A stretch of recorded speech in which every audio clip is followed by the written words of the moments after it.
On today's show, we're continuing with part 2 of our CR10 upgrades, and this time we're putting on a Micro Swiss all-metal hot end. Stick around.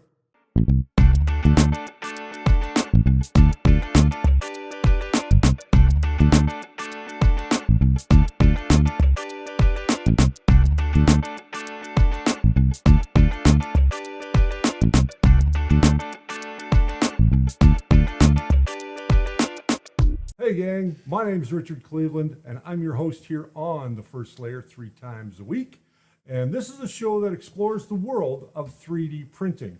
On today's show, what we're going to be doing is installing a Micro Swiss hot end onto our Creality CR10.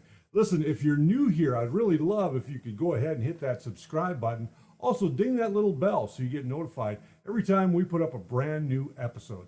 We've got a lot to do, so let's get to it. So we've got the printer over here, or yes, we have the printer over here. That's what we want. And we are going to remove the existing hot end. Now, I've already gone ahead and removed the Bowden tube. And I'm going to talk a little bit about the Bowden tubes right now, actually. We are going to switch over and we will cut to this one right here. So what we've got here is a Capricorn Bowden tube. Now, Capricorn Bowden tubes come in two different flavors. There is the XL, which is this one, and then there's the LS, which is this one. How do they differ except for in color? Well, the XS, it's XS, yes. The XS comes with a much smaller diameter hole in the center of the tube. Now it has a 4mm outer diameter, just like every other Bowden tube out on the market, but this one has a 0.8 or 1.8mm hole down the center. So your flexibles aren't going to get bound up inside, and it has a very low friction, so things slide down this tube quite nicely. Now I have been using the LS version. Now this is very similar to the tubing that's already on your 3D printer. What makes this different is that it can handle higher temperatures. You can see here I've gotten some scoring or some scorching from the Creality hot end on here, but it hasn't broke down. So it hasn't changed the shape of it at all. But we are going to take an opportunity to replace this because we have a Bondtech, which you installed on the last episode. We're using the Bondtech extruder now, so we're going to take the time to upgrade to a much better Bowden tube over the sort of standard Bowden tube that you normally use. Now this, again, because we can use flexible filaments here, we want to have a Bowden tube that accepts flexible filaments as well. Now, we're going to go ahead and we're going to start to take off the extruder, and I'm going to show you exactly what has to be done to do that. And we'll just get that into frame a little bit. So we've got the extruder. This is our stock extruder. Nothing's changed on this. It's still got the stock fans on it. It's for all intent and purposes, except for the wheels here. You can see that I've changed out the stock wheels that come with polycarbonates. These wear much better, and they cause a lot less kerfluffle in the end.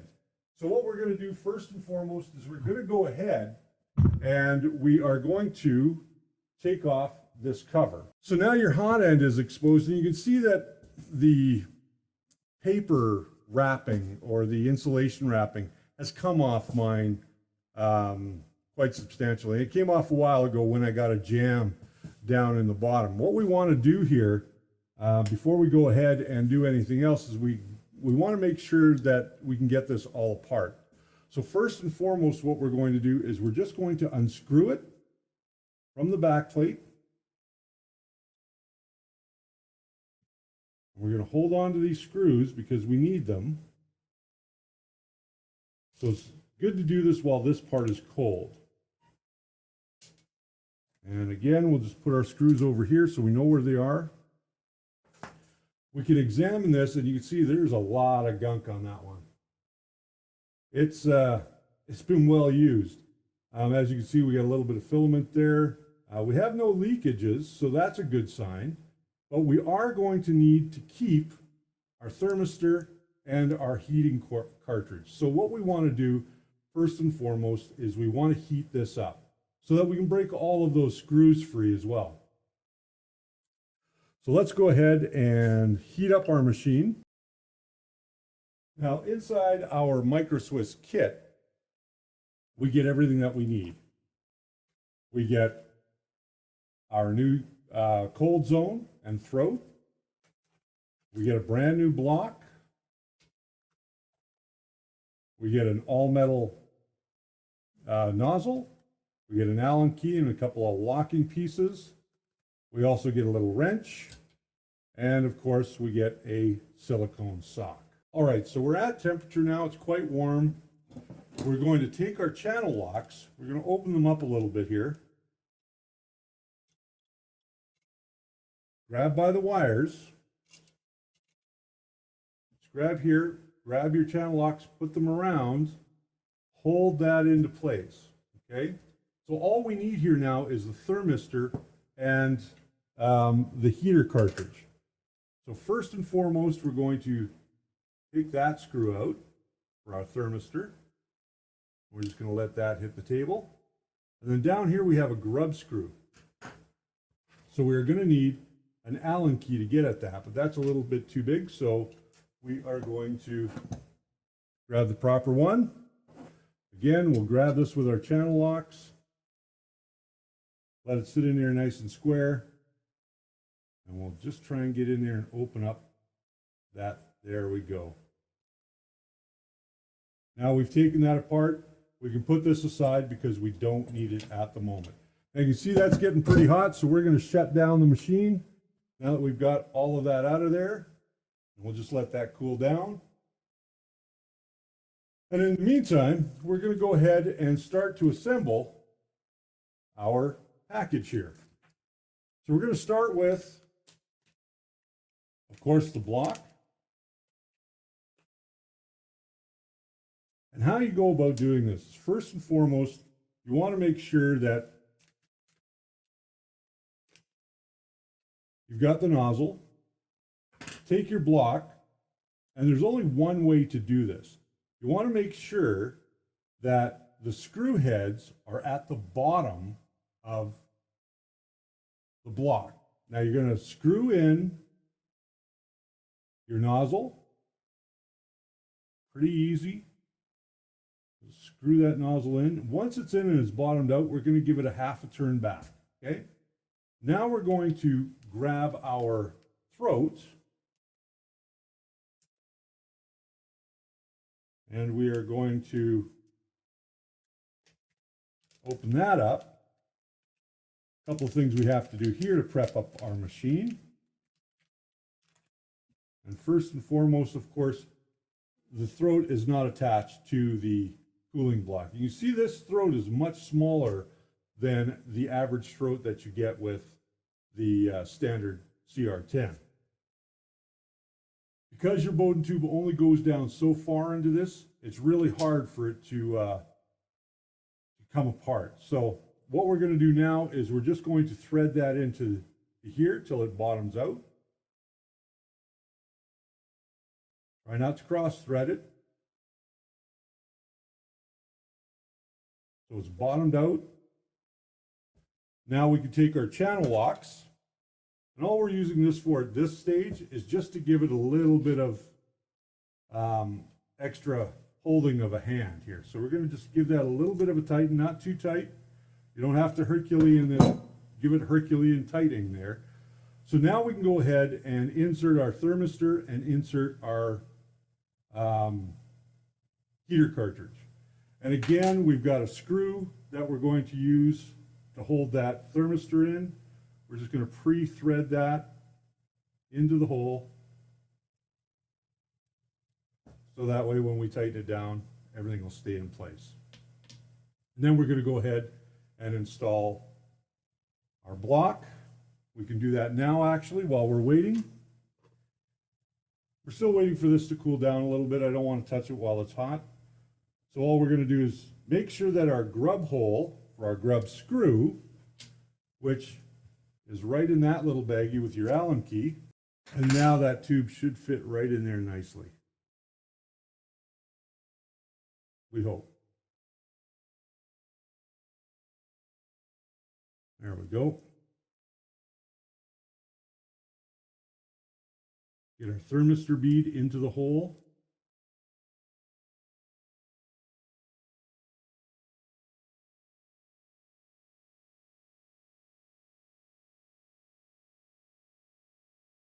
This can be a little tricky sometimes. And once you get it in there, sometimes what I like to do is actually take that screw back out.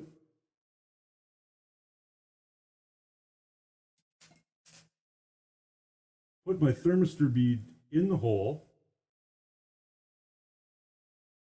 Get it sort of locked into place there. Then come back with my screw and just put my screw in to hold it in place. You don't need to crush this wire, you just need to hold it in place.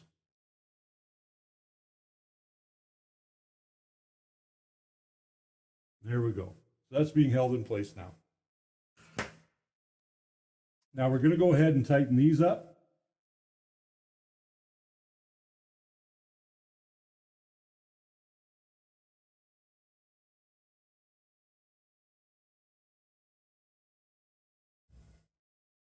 Once we've got these tightened up, we're going to heat up the machine and we're going to do our final tightens on stuff. So now we're going to turn on the machine again. We're going to heat that back up and then we're going to just tighten things up. Okay, so now that we've reached temperature, we're going to take our channel locks. Again, let's grab it by the wire so we're safe. Put our channel locks around there. Grab our Allen key. Give that a tighten so it doesn't come out. Try not to hit the hot end there. And now we're good. Now we're also going to take this opportunity to seat that nozzle. And that nozzle now is seated. So we can go ahead and install this back into the machine.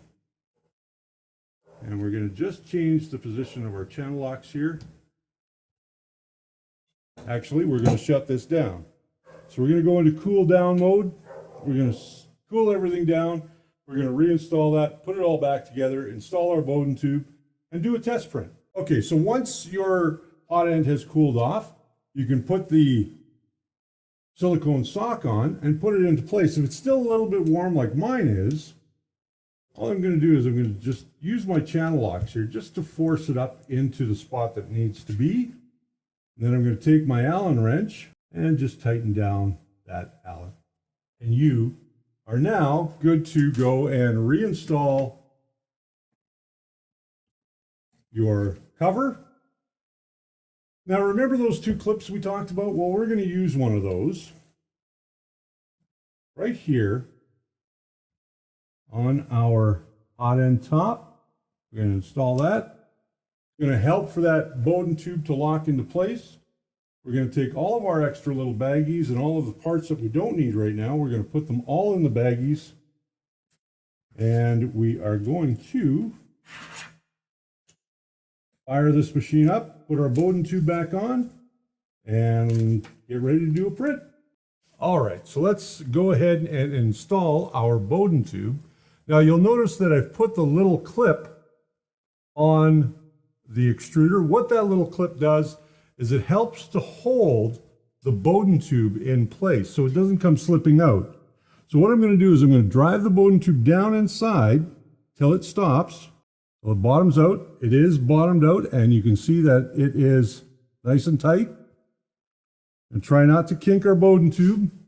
We're going to bring our Bowden tube to the back, plug it into our Bondtech extruder. We're going to take our cable here, and we are going to just get that little cable up and out of the way. We'll use some zip ties to do that. So you can use as many as you like. We're just going to put a few around here. I don't know, maybe we'll put 4, maybe 5. Who knows? Just going to snug them up. Maybe we'll just use 4. That's all we need. Of course, I got an elastic on this, so I can't get into it. There we go. This is going to help to keep our cable from getting snagged because of the tension of the Bowden tube. It holds it in place quite nicely. I'll take it right down to here. And there you have it. Clip off the ends. Try not to clip your wires. We're just going to clip off the ends here. Get some filament, load it up, level the bed, and then we'll show you how it prints. We'll be right back. So there you go. It's not very hard to install the Micro Swiss all metal Hotend onto your CR-10S. The result with the Bondtech, which we installed on Tuesday, works very, very well. Now, the Bondtech, as I said, does need to be adjusted. If you're looking for the information on that, just go back and watch the first part of this series. We have this all installed. We did have to do a little bit of cutting of wires. We did have a minor issue when we installed this. We were getting jams in the hot end, and really that was all because the nozzle didn't pass QC, in other words. But if we go over to our secondary camera here, our close-up, you can see that the actual XYZ cube came out really, really nice. Like, there's no ghosting on that. Again, it's all my regular settings of 40 millimeters per second. We've got no ghosting. We've got no sort of corner banding. It really came out stunning. So if you're looking at going to do this upgrade, go ahead and check it. And I got shadow all over me, so you'll have to bear with me. But if you're going to go and do this upgrade, you can go and check out the Spool 3D website. They have them available on their website. They might be sold out right now, I'm not sure. But you can go to your local retailer as well, whoever you deal with online or in person. We are going to, in part 3, we are going to be putting on the Pet's Fang extruder, and I'll just put it over here on the close-up cam so you guys can see that. So this is the Pet's Fang blower system, not extruder, but this is the blower system. And it's quite black, so it's kind of hard to see, but we are going to install that in part 3. And in part 4, we are going to put on the BL Touch auto leveling system, and we'll show you how to set up the firmware for that as well. So you can use it with your CR10 or CR10S or whichever unit that you're going to put it on. And then as a final sort of bonus video, we're going to show you exactly how I made this nice little light bar, 12 volts, and I just have it running into the mains. So until I see you guys next time, we're going to thank my wonderful staff for all the stuff that they do when they come in and help us out when we're here. Now, I want to also thank Spool 3D for all of their help in giving us the space to use each and every week to bring you guys updated videos and videos on how to work with the printers that you have. So just remember that they've got everything that you need, from printers to filaments to all the parts and accessories. Check them out today at spool3d.ca. Print it right, print it with Spool 3D. Now, if you'd like to support the show, you can do so by going to buymeacoffee.com/thefirstlayer. Every little bit helps. We all drink coffee around here. And with that said, my friends, until next time, remember that the first layer is always your foundation to a great print.